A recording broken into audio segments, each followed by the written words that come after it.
আসসালামু আলাইকুম বন্ধুরা, কেমন আছেন আপনারা? আশা করি সবাই ভালো আছেন। আমি এখন আছি ফুলবাড়িয়া বাস স্ট্যান্ড, গন্তব্য মানিকগঞ্জ। পরিবহন শুভযাত্রা পরিবহন। আমার বাসা থেকেই আসলে মানিকগঞ্জের গাড়ি পাওয়া যায়, আমার বাসার কাছ থেকেই। তারপর আমি ফুলবাড়িয়া এসে শুভযাত্রা পরিবহনে উঠছি। কারণ হচ্ছে গিয়ে আমার নানাবাড়ি মানিকগঞ্জ। তো ছোটোবেলায় যখন আমরা নানাবাড়ি যেতাম তখন এই শুভযাত্রা এই গাড়িতেই আমরা যেতাম। তো বহু বছর পর আবার নানাবাড়ি যাচ্ছি বাসে। তো চিন্তা করলাম যে শুভযাত্রা পরিবহনেই যাই।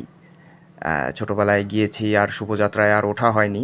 এমনিতে মাঝে মাঝে যখন গিয়েছি তখন নিজের গাড়ি করে গিয়েছি অথবা অন্য কোনো ট্রান্সপোর্টে গিয়েছি, কিন্তু শুভযাত্রায় আমার আর যাওয়া হয়নি। বহু বছর পর আবার নানাবাড়ির উদ্দেশ্যে রওনা করলাম।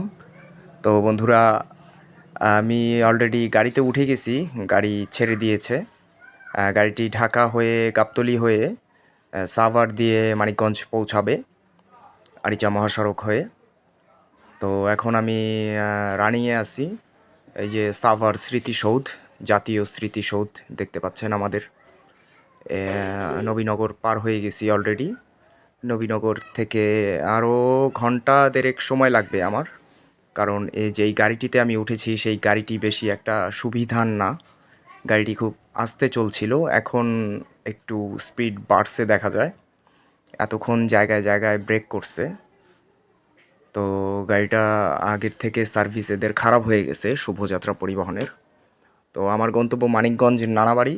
তো এটি আপনাদের সাথে শেয়ার করার জন্য আসলাম। তো মানিকগঞ্জ আসলে খুব সুন্দর একটি গ্রাম।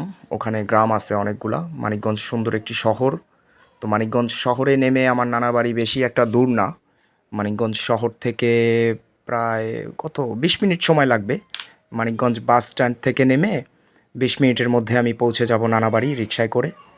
তো এখন প্রায় মেবি কাছাকাছি চলে আসছি।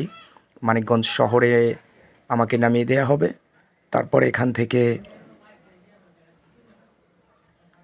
রিকশায় করে আমাকে যেতে হবে নানাবাড়ি। আর আমার নানাবাড়ির একটা ঐতিহ্য আছে। আমার নানাবাড়ি হচ্ছে গিয়ে গড়পাড়া পাকা মসজিদ আলাবাড়ি। তো এখন সব জায়গাতেই পাকা মসজিদ আছে। তো এই পাকা মসজিদ আলাবাড়ি হওয়ার কারণটি হচ্ছে গিয়ে আমাদের যেই নানাবাড়ির মসজিদটি, সেই মসজিদটি আমার নানার পূর্বপুরুষরা ব্রিটিশ পিরিয়ডে, মানে ব্রিটিশ আমলে, পাকিস্তান যখন ছিল না তখনও এটি নির্মিত করা হয়েছিল। তাই এটাকে পাকা মসজিদ, সবথেকে পুরাতন। অলরেডি মানিকগঞ্জ বাস স্ট্যান্ডে আমি চলে আসছি। এই যে এটি হচ্ছে মানিকগঞ্জ শহর। মানিকগঞ্জ শহরে আমি এখন চলে আসছি, পাশে সিনেমা হল আছে। তো এখন আমি এখান থেকে একটি রিক্সা নিব, রিক্সা নিয়ে চলে যাব নানাবাড়ি। তো দর্শক, আমার এই জার্নিটা, সম্পূর্ণ জার্নিটাই আপনাদের সাথে শেয়ার করলাম। তো এখন আমি নানাবাড়ি যাব, ওখান থেকে একটি ঐতিহ্যবাহী হাটে যাব, যেটি পূর্বে ছিল পাকিস্তান হাট, এখন বাংলাদেশ হাট। তো আজকে এ পর্যন্তই, ভালো থাকবেন।